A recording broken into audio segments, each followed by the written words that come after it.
Hey, so congratulations, you've made it to the last of the medieval videos. Let's talk about those last few countries and make it on to the Renaissance. The biggest country that we need to talk about, or the most important country to understand during this period, is Spain.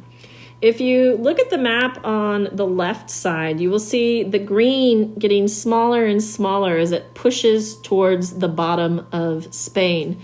And it says in small letters at the bottom, making this larger for you, Mapa de la Reconquista. And I am butchering the Spanish language.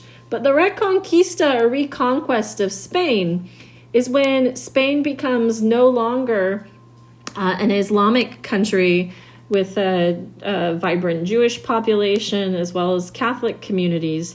And we lose, if you remember back when we talked about Islamic Spain, what we called the taifas, Taifas.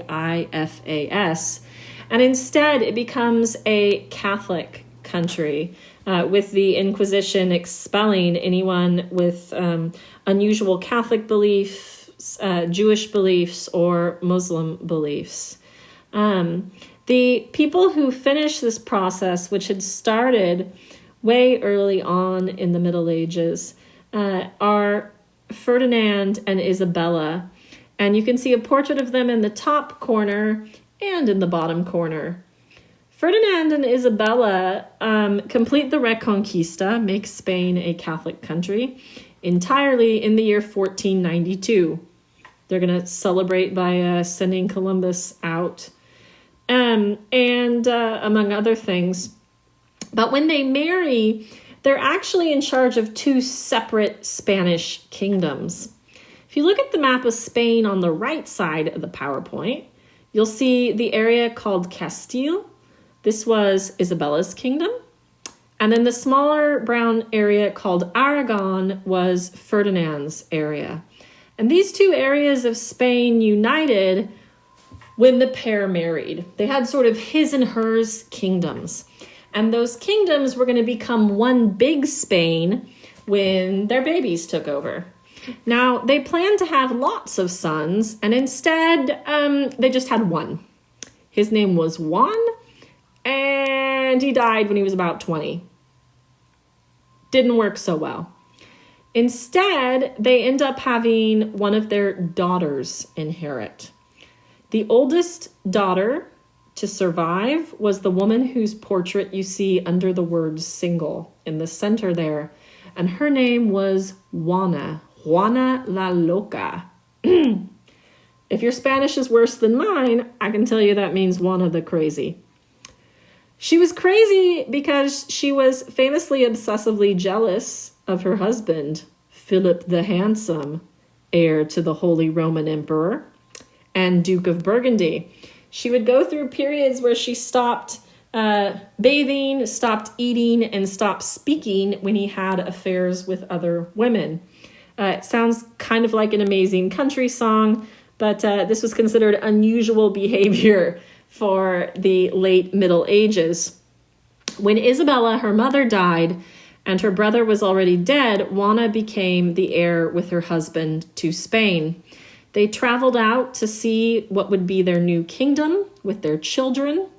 And Isabella found that her dad, good old Ferdinand, had married a 16-year-old French princess and planned not to give Juana her mother's inheritance of Castile. Juana famously ends up fighting her dad, Ferdinand, to make sure that her kids inherit. So she's remembered as a little bit of a feminist heroine. But when her husband dies in the middle of these battles, she also carries his dead body around and is famous for, we're just going to say, snuggling with it every night. This is where the name Juana la Loca becomes extra loca, if you will. So Juana is going to eventually defeat her father, and her son does inherit Spain. Her son is the man you see with the dog in the bottom center. This is Carlos, Charles, Carl, whichever name you like, the fifth. And Charles V, as he's called in English, will be the first to rule both Castile and Aragon as one united Spain. He will rule over the Americas and the mighty Spanish Empire. And he will also inherit from his dead dad's side of the family the Holy Roman Empire with its German population. He's a famously wise and pious ruler, quite the warrior. Not bad for a guy whose mom carried his dad's dead body around for years. So Spain, one country, mega wealthy with the precious metals it's pumping out of the Americas. Let's talk about the Holy Roman Empire. Before Charles and the Spanish were ruling along with the Germans, most of Europe, the Germans were doing their own crazy things. All the descendants of Charlemagne had been fighting each other for years, and whoever the toughest warrior of a generation was, he tended to be the guy who was the Holy Roman Emperor. All these little German states took their turn running the period, and you actually see at times the Germans having panic attacks from this level of one-upmanship from these descendants of Charlemagne and his grandson Louis the German. Famous examples of that include the dancing plague, where you literally have mass panics where people dance themselves to death, ridiculous as that may sound. And during this period, the most famous kings are emperors of the Holy Roman Empire, the most famous of these Germanic kings to rule the empire that isn't very holy, very Roman, or very imperial, are actually what we call the Hohenstaufen kings. If you really want to spell it, it's Hohenstaufen.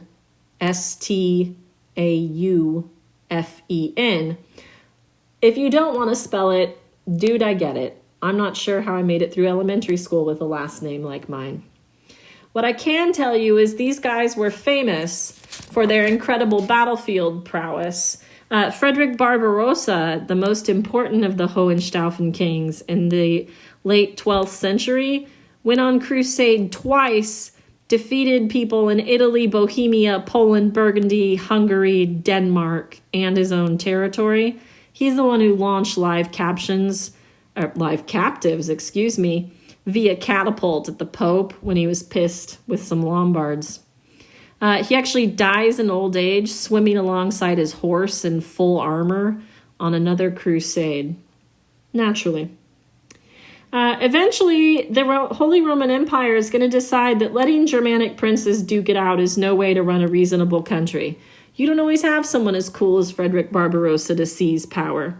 So instead, in 1356, they'll pass a document called the Golden Bull. Yes, bull.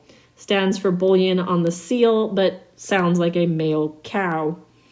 And they will actually make an election the new way of choosing the emperor. It'll be a fixed election, almost always from the same family, with all the voters bribed. But those 7 bribed voters like the system, and those rigged elections are going to last until the early 1800s. Quick reminder that Italy during the Middle Ages is split between many, many city-states, some of which are ruled by the Pope, others are republics, some ruled by dukes, some are ruled by small kings, various figures in charge, and they're constantly switching governments. The Holy Roman Empire is all up in Italy's business, and he's fighting the Pope for most of this period. Defenders of the Pope called Guelphs include famous people like the author Dante, and defenders of the Holy Roman Emperor called Ghibellines are going to be fighting it out too. So Italy is a hot place for warfare, and it's only going to heat up as we move into the Renaissance.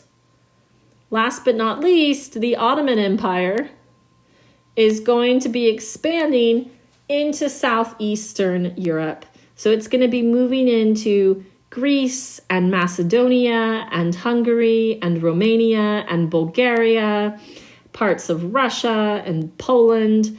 So all over this territory, Serbia, Croatia, Bosnia, and you're going to see massive movements of troops there as well as in Turkey. So we are closing out the Middle Ages. Congratulations, we have made it. And I'll see you in the Renaissance.